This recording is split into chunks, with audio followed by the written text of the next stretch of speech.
Baskı işi yaptırıyoruz. Şimdi bu kaynak makinesi değil mi? Evet başkanım. Kaynak simülasyon şu an. Burada simülasyon başkanım, burada televizyona da bağlı aynı zamanda. Şurada karşıda televizyon. Buradan Orada kursiyerler izleyecekler de nerede hata yaptığını cihaz otomatik olarak gösteriyorlar. anladım. Biraz dengeli olmuş yani maçta. Başkanım sınıfa göre hareket.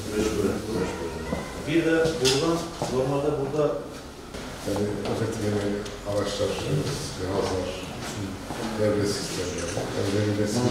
Yeni nesil otomasyon. Karışık oldu. Çok iyi. Bunlar eğitim şeyleri. Evet, eğitim gösterim, öğretiyorlar. Ne kursu için? Bilgisayar işletmenliği kursu.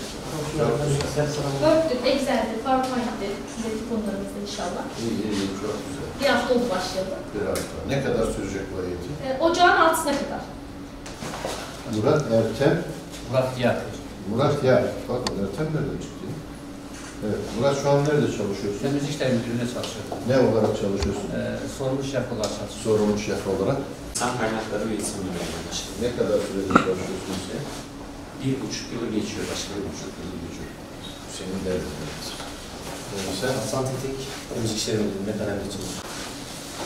Evet. Seni tanıyalım. Geç otur. Bunu yap. Ender Polat Başkanım Zavut'un önünde 12'de karşıladı. Kaç? 12 yıl. Çok güzel. Peki, evet. Başkanım Ümit Kavga, Ruhsat ve Devletin Müdürlüğü'nde Ne çalışıyor. kadar süredir çalışıyorsun? 8 yıldır Tamam. Tamam. Evet.